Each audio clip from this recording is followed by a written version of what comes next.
go full throttle.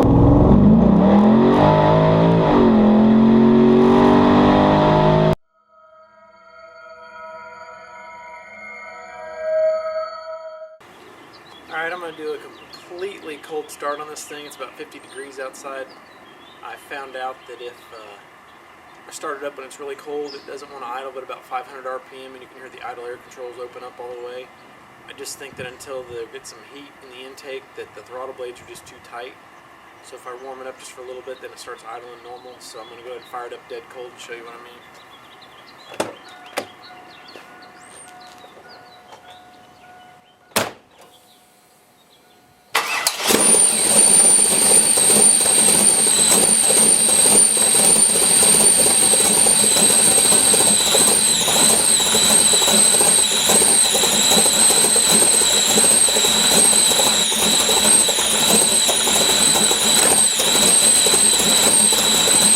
The whistling noise is the IAC open all the way.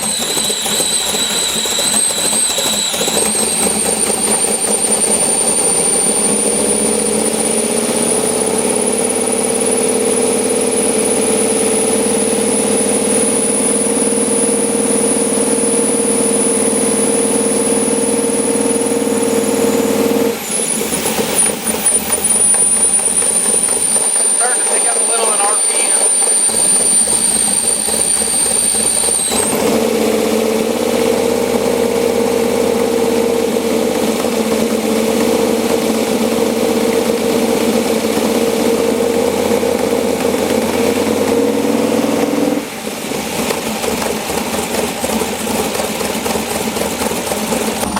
When I first started off, it was idling about 500-600 RPM. As you can see, as it's heated up, it's raised up to about 1,000. I think we may need to tame the idle down just a hair, probably around 800 RPM with the IAC in the right position, so we'll have to do a little tweak in there. But it seems to be running pretty good right now. I'm going to show you how the airflow works on this intake with my synchrometer. Alright, this here's a synchrometer. See that orange line that represents how much air it's sucking in? This is a little bit too small. This is made for a Volkswagen, so I got to wrap it with a rag. Alright, as you can hear, the whistle noise is gone. The idle air control is controlling the idle now. And I'm going to hook this synchrometer up to this #1 intake tube and show you exactly what I'm talking about. I put a little bit of a rag around it. Hold it sideways there. See right there, right about 5 on the scale. That one there is real close too. There are a little bit of differences between them. I need to do some fine tuning. But for the most part, both banks are right at the same. I should have used this tool a long time ago. It would have made my life a lot easier. I had it a long time ago, just never used it. I didn't think it was going to be this good, but it's great. They aren't very expensive, so buy one if you get one of these. Alright, I'm going to head up and get some gas now. It's getting kind of low. I want to take this thing for a little bit of a cruise, see how it does. I intended to drive it to work the other day, but didn't get to. So, it's getting a little hot in here. Drive it up here, see how it does. I can already tell the torque converter's kicking in way too quick. So I'm driving around in 3rd gear. Bring a few essential tools. Got a voltmeter, wrenches to adjust my idle, Allen wrenches for that as well, and a crescent wrench for the overall everything. Just gonna head up, get some no-E gas in this thing, and then I'm gonna drive to the parts store and get a upper radiator hose for my other truck. My other Blue Extreme is leaking cooling out the upper radiator hose. Alright, I don't have the wideband on it today. I'm just out cruising around with it normal. See how everything acts. I did order a new wideband. I did not like that Innovative Motorsports one. It was really glitchy with the HP tuners. So I got a new AFX one coming. It's not actually AFX anymore. It's a different brand, but it's like a 2nd generation of it because they don't make the AFX anymore, and the ones you find are stupid expensive. So I'm going with that one, but I'm almost to the gas station now. It's idling about 800 RPM. Seems to take off good. Pulling the gas station here and hopefully find a red pump. And there goes all my tools. Alright, got her filled up with gas.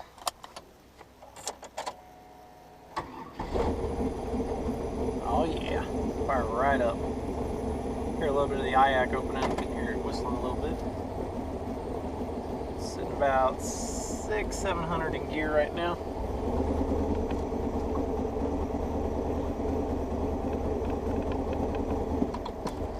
People around here don't know how to drive. I'm just gonna go up to Napa here and get my radiator hose. It's not a plug for Napa, but around here, Napa's the best as far as competent people. The other stores like O'Reilly's and Advance, they seem to be alright between 8 and 5 because they have their best guys there usually for the dealers and the other shops that are open. But after 5 o'clock around here, it's good luck finding anybody that knows what in the world you're talking about. I went into an O'Reilly one time asking for a float bowl or a float from my dad's 55 Chevy. He had 2.4 tunnel ram on it with 2 Hollies. I brought the float in, and I know they can get Holly parts. The guy goes, "What's a float?" I'm like, "Goes in a carburetor." "Okay, what kind of car?" I'm like, "You can't just match up the numbers on the float." "I don't know." So ever since then, I've pretty much given up on buying anything on the weekends or after 5 o'clock at any parts store, except for Napa. Napa just seems to have the people that know what they're talking about. And like I said, this is not a plug for Napa, but they're just way better parts people around here. We have O'Reilly's, Advanced, Napa, and there's one other chain I can't remember. O'Reilly's, Advanced, Napa, and AutoZone. And all those are worthless on the weekends except for Napa. So that's where I'm headed. Right now I'm in real heavy stop and go traffic, only going 20 miles an hour max. Most of the time less than that. Truck's doing great. Down low it's a little bit hesitant just because of that cam. It gets up to about 1500 RPM. For what's in this engine, this thing is actually pretty docile driving around on the street. That intake, I think we finally got it lined out, and that stage 3 GM cam, everything's just working good right now. Real happy with it. Although I still don't know if it was worth the effort of messing with that intake. If I had to do it all over again, I'd probably go back to the factory intake just because this thing was supposed to be done back in October, and now here we are in March. And hopefully the next week we'll be done with most of the tuning. So I'm just going to hold out in front of me. And Pete works after getting a dyno in, so we're going to be able to take this thing up to the dyno when it gets in. See what kind of wheel horsepower it puts out. I'm hoping for right around 500, 530, somewhere in that neck of the woods at the wheels. It should be right around 630 naturally aspirated. Maybe I'll be surprised, who knows.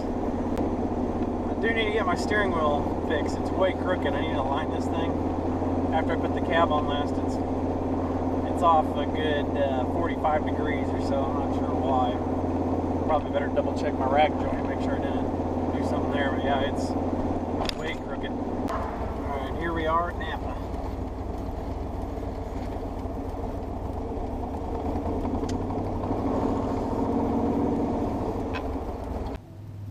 Alright, that was painless. He went right to the deal. Got it for me. 38 bucks.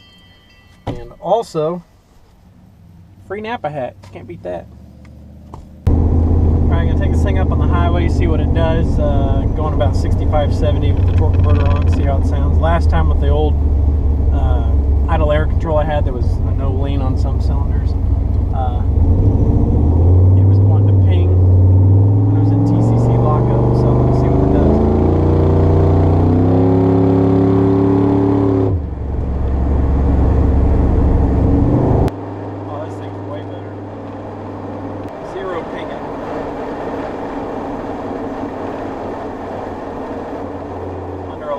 Throttle, it was wanting to ping when the TCC was locked up.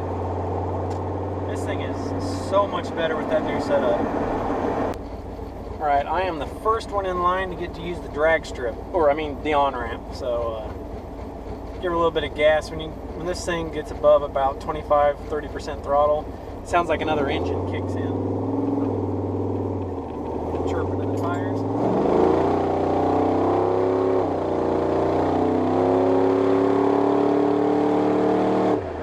80 like that, barely giving it gas.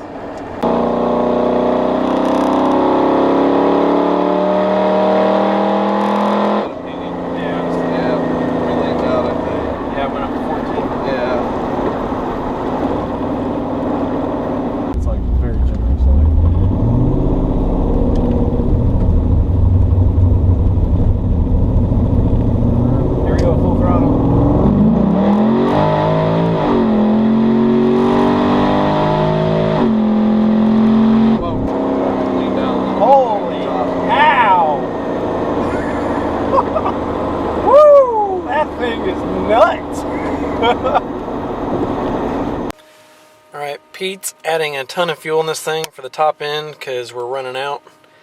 And this way it'll let us know if it's the fuel pump or just the tune, but we're kind of leaning towards the fuel pump. What do you think?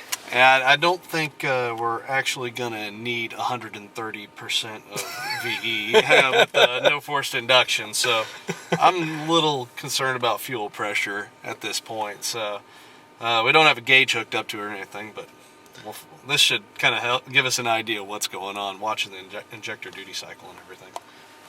Alright, so if this doesn't work, I'm going to have to put a fuel pump in it, unfortunately. Right now I just have a stock 2.2 flex pump. This didn't come with a flex pump, but that's what it has in it.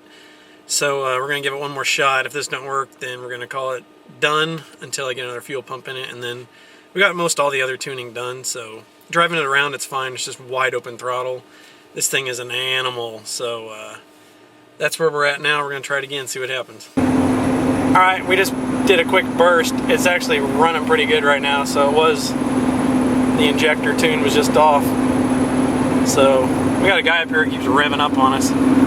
Waxing coyotes. I'm gonna wax a coyote. Well, that was exactly the update I was hoping for months ago. That new idle air control log I put on there, it made a world of difference in the way this thing runs. It runs so good now. I drove it to work twice now without a single hitch.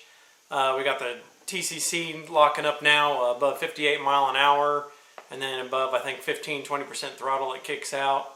So the drivability manners on the interstate are great. Drivability in town's great.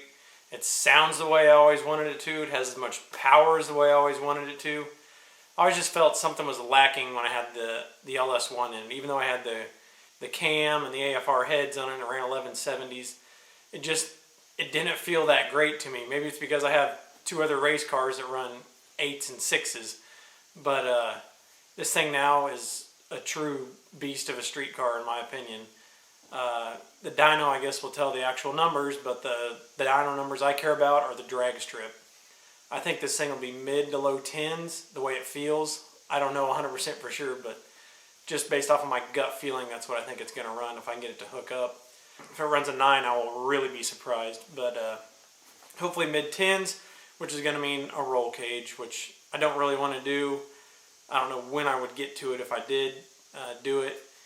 But I probably only run at the track one time and then I get kicked out. But we'll see what happens with that.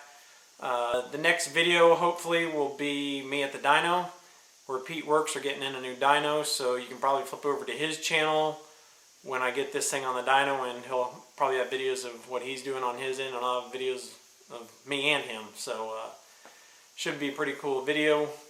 Hopefully 520, 530 horse at the wheels I'm seeing. Please post your best guesses in the comments below.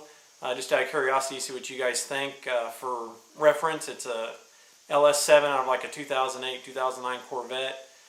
Stock engine, other than it's got the GM Stage 3 cam. It's got the bigger valve springs to hold up to the cam. And that intake, obviously. And we're running on just 91 octane pump gas, pure gas. So, and also a 2.5 inch exhaust with 1 3/4 primary. So post your best guesses below. I'm curious as to what you guys would think this thing will run. We were thinking that the fuel pump was going to be dead, but Pete just added more fuel and it took it. To the surprise of both of us, it kept putting more fuel in that we requested, and it liked it. It actually went a hair bit rich on us. So, but the drivability of this thing is great. It's got good power. It's everything I was hoping for. I'm so excited this thing runs good again. But anyways, thanks for watching, and as always, please like and subscribe.